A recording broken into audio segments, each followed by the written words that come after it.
नमस्कार, माझं नाव जयश्री तायडे आणि आता आपण बघूया विषय भौतिकीय विज्ञान.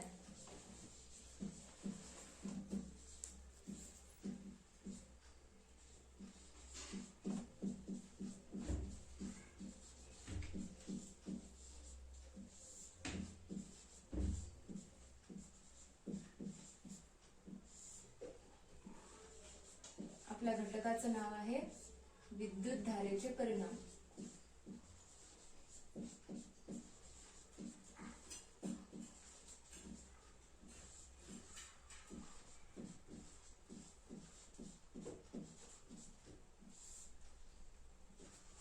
आपल्या सगळ्यांनाच माहिती आहे विद्युत धारा म्हणजे काय होत असते. आपण नेहमी त्याला इलेक्ट्रिक म्हणतो ना, ती झाली आपली विद्युत धारा. विद्युत धारेच्या आपल्या सभोवताली काय काय उदाहरणं असतात. जसं आपण घरामध्ये बाहेर गेलो तर घरामध्ये काय असते, विजेचा बल्ब असतो, फॅन असतो, टीव्ही असतो, फ्रीज असतो, असे बरेच उदाहरणं आहेत. मग आता याच्यामध्ये जर का आपण पदार्थांच्या बाबतीत पाहिलं तर पदार्थामध्ये विजेचे सुवाहक कोणते आहे, म्हणजे विद्युत सुवाहक कोणते आहेत असं आपण म्हणू शकतो. तर विद्युत सुवाहक असतो लोखंड. लोखंडामधून आपल्याला माहिती आहे की त्याचा करंट लागतो ना, लोखंडाच्या वस्तू पकडलेला असला तर करंट लागतो, म्हणजे काय, तो विजेचा सुवाहक झाला. आणि विजेचे दुर्वाहक जर पाहायचे झाले तर विजेचे दुर्वाहक कोणते असतात, तर प्लास्टिक झालं, रबर झालं आणि त्याच्यानंतर लाकूड, हे झाले विजेचे दुर्वाहक. आता त्याच्यानंतर जर का समजा आपण बघितलं एखाद्या वेळेस काय होते, आपलं जे इलेक्ट्रिक बोर्ड असते घरातलं त्याच्यामध्ये छोटासा असा स्फोट होतो किंवा ठिणगी पडते, त्याच्यानंतर विद्युत पुरवठा बंद होतो. तर त्याला काय म्हणता येईल, त्याला म्हणता येते विद्युत धारेचे औष्णिक परिणाम. जर आपण काय शिकणार आहोत तर विद्युत धारेचे औष्णिक परिणाम.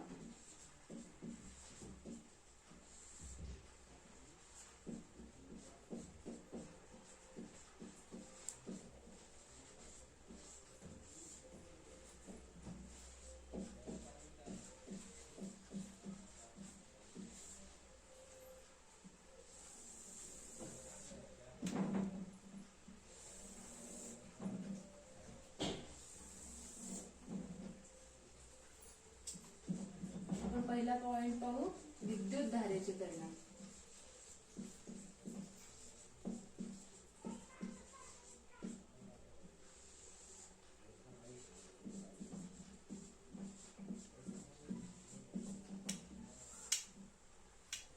आपण काय म्हणतो आता विद्युत धारेचे परिणाम आपल्याला काय माहिती आहे. सगळ्यात पहिल्यांदा आपण आताच उदाहरणं बघितले, कोणते असतात, घरामध्ये टीव्ही, फॅन जसं आहे तसं हे झाले आपल्या विद्युत धारेची उदाहरणं, ज्याच्यामध्ये आपण म्हणजे विद्युत उपकरणं आहेत. आणि जसं बघितलं की शॉर्ट सर्किट म्हणता येते. शॉर्ट सर्किट म्हणजेच काय झाला, तर तो विद्युत धारेचा परिणाम झाला. त्याच्यामध्ये उष्णता किंवा आग किंवा ठिणगी तयार होते आणि काय होतं, त्या विद्युत धारेचा परिणाम होतो. आता याची उदाहरणं आपण इथे लिहू.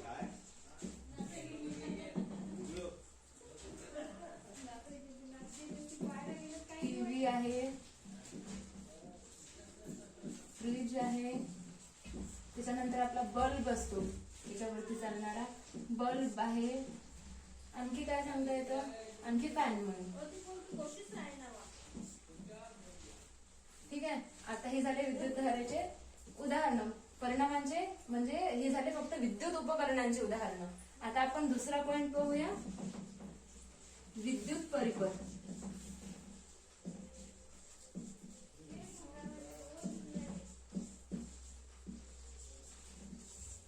विद्युत परिपथ. आता आपण विद्युत परिपथाचे डायग्राम पाहूया, म्हणजे त्याचे काय असतं विद्युत परिपथामध्ये नेमकं. हे पहा, ही असते विद्युत कळ.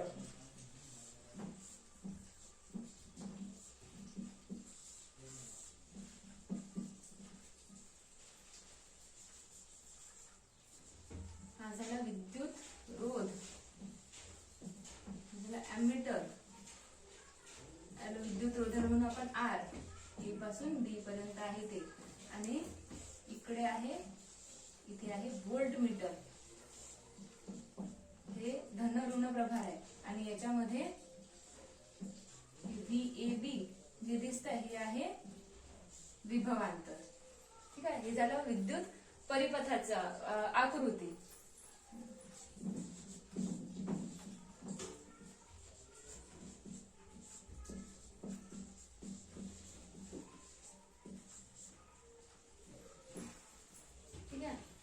आपल्याला पाहायचा आहे तिसरा पॉइंट आहे आपला काय आहे, उपघटक होता विद्युत धारेचे औष्णिक परिणाम.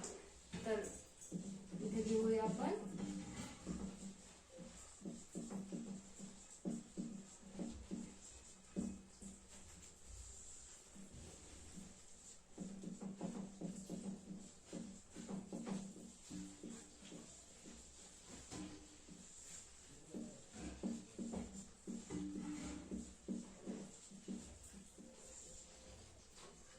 विद्युत धारेचे औष्णिक परिणाम. याची आपल्याला सगळ्यात पहिल्यांदा व्याख्या लिहायची आहे.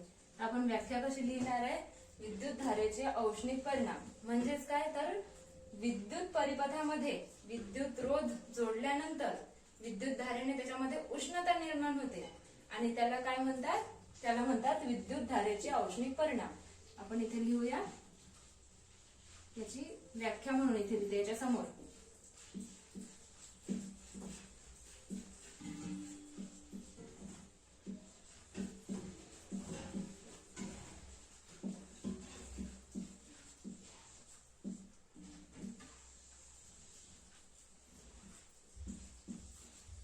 विद्युत परिपथामध्ये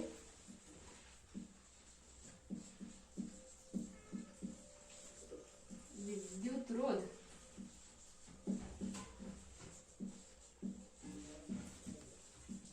जोडल्यास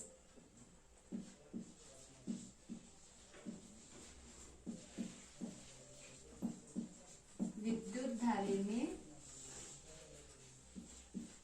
त्यात काय निर्माण होते, उष्णता.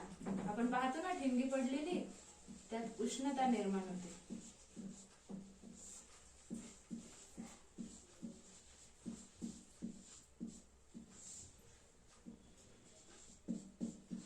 आणि यालाच काय म्हणतात, तर विद्युत धारेचे औष्णिक परिणाम.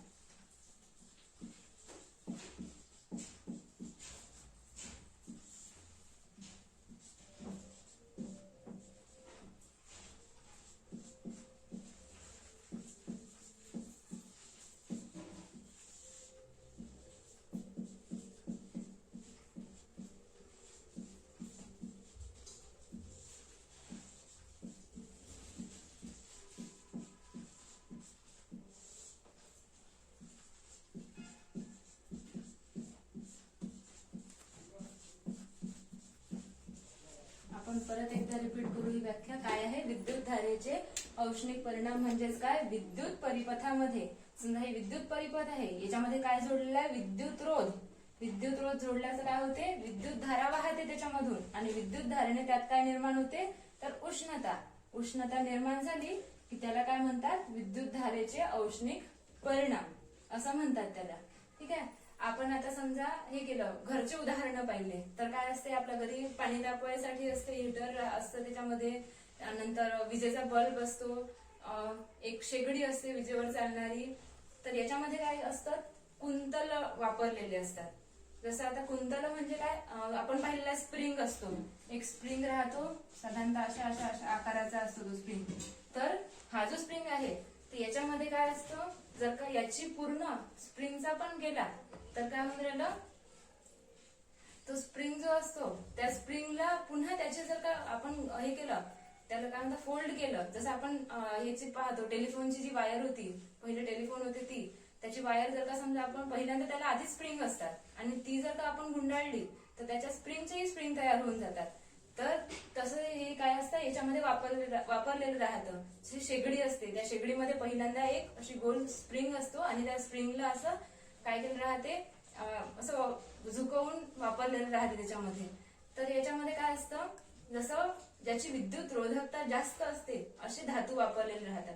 जसं की समजा आपण पाहिलं तर जी शेगडी असते त्याच्यामध्ये काय राहतो, मिश्र धातू वापरलेला राहतो. त्याला काय म्हणतात, नायक्रोम. नायक्रोम नावाचा मिश्र धातू त्याच्यामध्ये वापरला जातो.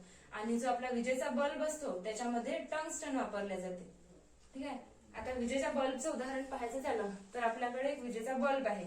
याच्यामध्ये काय दिसते, आपण एक साधारणतः सर्वांनीच पाहिलेला असेल हा. तर असा एक काचेचा बल्ब आहे हा. तर काचेचा म्हणजे ही बाहेरचं सगळं आवरण काय आहे, काचेचं आहे. आणि याच्यामध्ये मधात काय दिसते आपल्याला, असं पूर्ण काचेचा आधार दिलेला आहे आणि या आधाराच्या मधात काय दिलेलं आहे, दोन अशा जोड तारा आहेत आणि त्याच्या मधातून एक स्प्रिंग म्हणजे याला नाल कुंतल म्हणतात. हे जे स्प्रिंग आहे हे याला जोडलेलं असते. खाली काचेचा आधार आणि इकडे सर्वात खाली काय असते, ही टोपीसारखी कॅप सारखी असते, ही म्हणजे स्क्रू सारखी कॅप राहते आणि आतमध्ये जे असते ते निर्वात वायूचं आवरण राहते. हे आपण नेहमीच पाहिलेला बल्ब आहे हा. याच्यामध्ये वापरलेलं ते नाल कुंतल कशाचं असतं, मग टंगस्टनचं असतं. ठीक आहे. आता जर याच्यानंतर काय पाहायचं, आपण बऱ्याच वेळा पाहिलेलं असते की घरामध्ये किंवा कुठे एखाद्या बिल्डिंग मध्ये शॉर्ट सर्किट झालेलं आपण असं नेहमीच ऐकतो. मग शॉर्ट सर्किट म्हणजे काय होतं, तर थोडक्यात त्याचं पाहायचं झालं तर कसं होते की एक वायर असतं, म्हणजे त्या याच्यामध्ये जे वायर वापरली राहते त्याच्यामध्ये साधारणतः 3 प्रकारची जी जोडणी असते घरातली, त्याच्यामध्ये 3 प्रकारच्या वायर वापरलेल्या असतात. त्यातली पहिली वायर असते वीजयुक्त.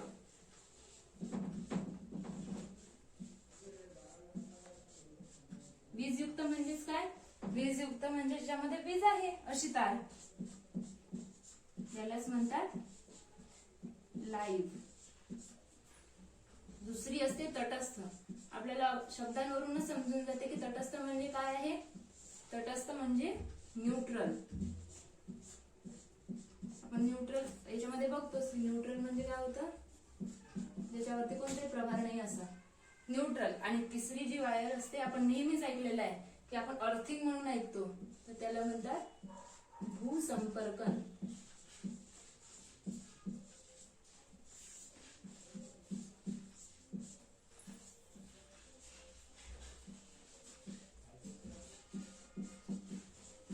यामध्ये काय होतं, भूसंपर्कन तार जी असते ती जमिनीत सोडलेली असते. आपण अर्थिंग ऐकतो ना, की काय होतं त्याचा आपल्याला करंट न लागण्यासाठी जनरेट केल्या जाते ती. तर हे काय झालं, वीजयुक्त तार आणि तटस्थ तार. याच्यामध्ये काय होतं, उपकरणांमध्ये वापरली जाते, म्हणजे ह्या तीनही वापरल्या जातात. ही जमिनीत टाकल्या जाते आणि ह्या ज्या 2 असतात याचं काय होतं, जर का उपकरणामध्ये बिघाड असेल किंवा बऱ्याच वेळा घासून त्याचं जे वरचं प्लास्टिकचं आवरण असते ते काय होते, ते घासून पूर्ण गायब होऊन जाते. आणि ह्या जर मग तारा, दोन्ही तारा एकमेकांना छेदल्या आतमधल्या, तर काय होते, प्रचंड प्रमाणात ऊर्जा तयार होते आणि त्याच्यामधलं विभवांतर जवळपास 220 असतं. तर ते काय होतं, एकमेकांना हे झाल्यामुळे, तर आता याच्यामध्ये काय असते, भूसंपर्कन तार असते. आता तर मग प्रचंड प्रमाणात वीज तयार झाली की त्याच्यानंतर काय होते, उष्णता तयार होते आणि उष्णतेमुळे ते काय होतो, याचा काय म्हणतात त्याला, उष्णता तयार होऊन काय होऊन राहिलेलं आहे, याच्यामध्ये ह्या ज्या 2 तारा आहेत ह्याच्या हे काय होऊन राहिलेलं आहे, त्याच्यामध्ये उष्णता तयार होते आणि त्या उष्णतेमुळे स्फोट होतो. पण मग याच्यासाठी याची खबरदारी म्हणून काय असते, आपल्या घरात फ्यूज असं ऐकलेलं असं, आपण त्याला फ्यूजला म्हणतात वितळ तार.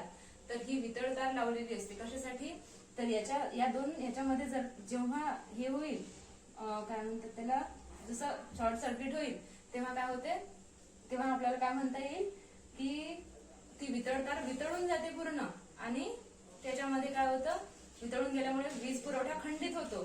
तर मग खंडित झाल्यानं काय होतं, जो मोठा हे असते, घटना असते, मोठी घटना आहे किंवा संकट असते ते टळून जाते. मग आपण पुन्हा एकदा समजून घेऊ नेमकं काय झालेलं आहे. तर यामध्ये आपल्या घरातल्या जी जोडणी असते त्या जोडणीमध्ये वीजयुक्त तार वापरलेली असते, तटस्थ तार वापरलेली असते आणि भूसंपर्कन तार वापरलेली असते. त्याला काय म्हणतात, लाईव्ह, न्यूट्रल आणि अर्थ. अर्थ म्हणजे काय आहे, या अर्थच्या पेक्षा या 2चं काय असतं की ह्या 2 जर तारा एकमेकांच्या संपर्कात आल्या तर काय होतं, उष्णता तयार होते आणि उष्णता तयार झाल्यामुळे काय होते, म्हणजे स्फोट होण्याची शक्यता असते. तर त्यासाठी तो स्फोट रोखण्यासाठी वितळ तार लावलेली असते.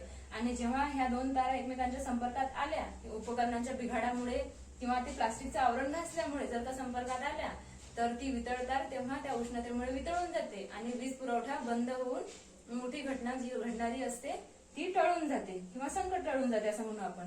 आता आपण पाहिलेलं आहे की उन्हाळ्याच्या वेळेला जास्त लोड आलेला असतो, कारण खूप सारे उपकरणं सुरू असतात, त्यावेळेला फॅन असतात, एसी असतात बऱ्याच मोठ्या मोठ्या दुकानांमध्ये.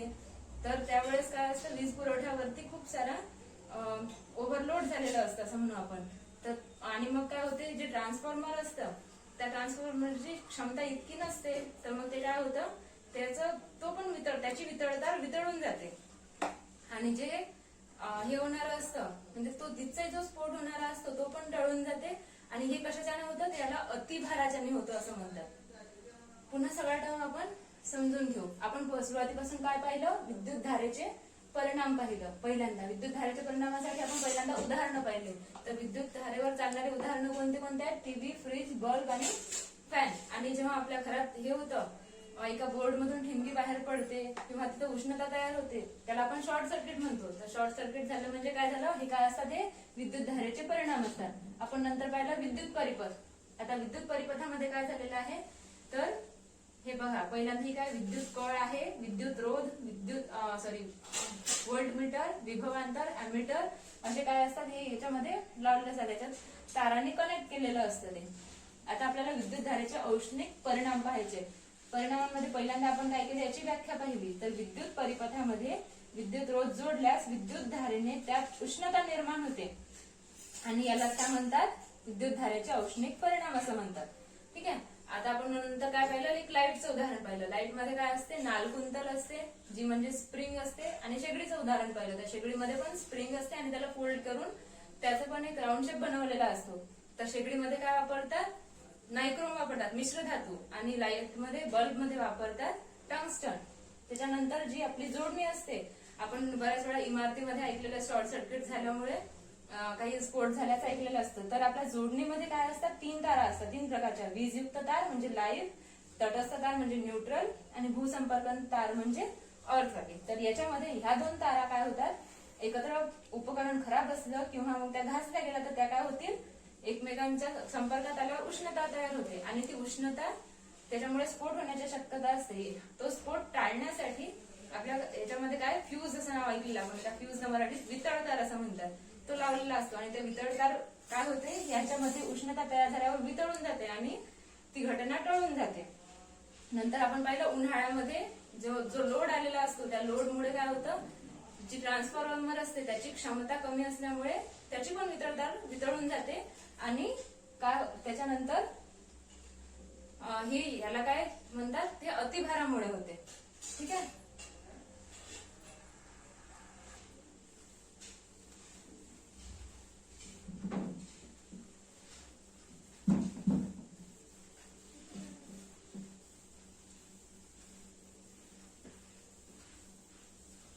आता आपण हे जितकंही पाहिलं याच्यावरती आपण मूल्यमापनाचे क्वेश्चन विचारले.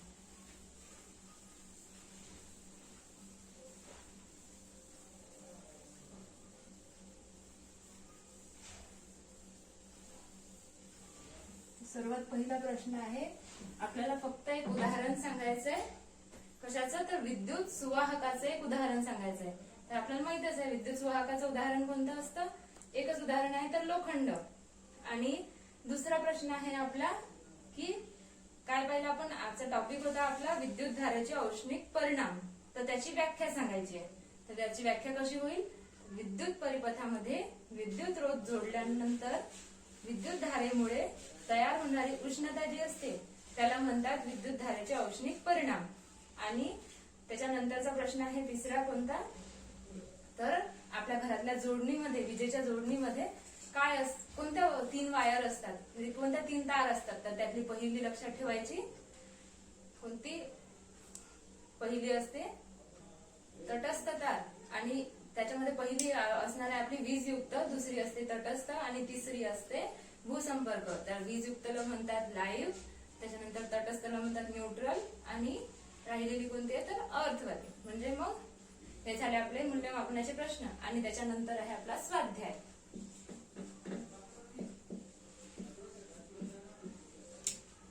अपेक्षा आहे की सर्वांनी वीज बिल पाहिलेलं असेल. तर आपल्याला काय करायचं आहे, जे विद्युत मंडळ असतं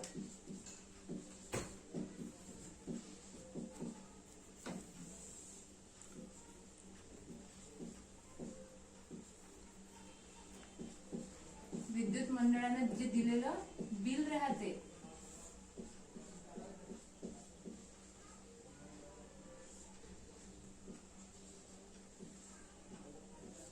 त्या बिलाची आपल्याला तपासणी करायची आणि त्यातल्या ज्या टर्म असतात म्हणजे काय काय राहते त्याच्यामध्ये, तर त्याच्याबद्दल माहिती मिळवायची आहे.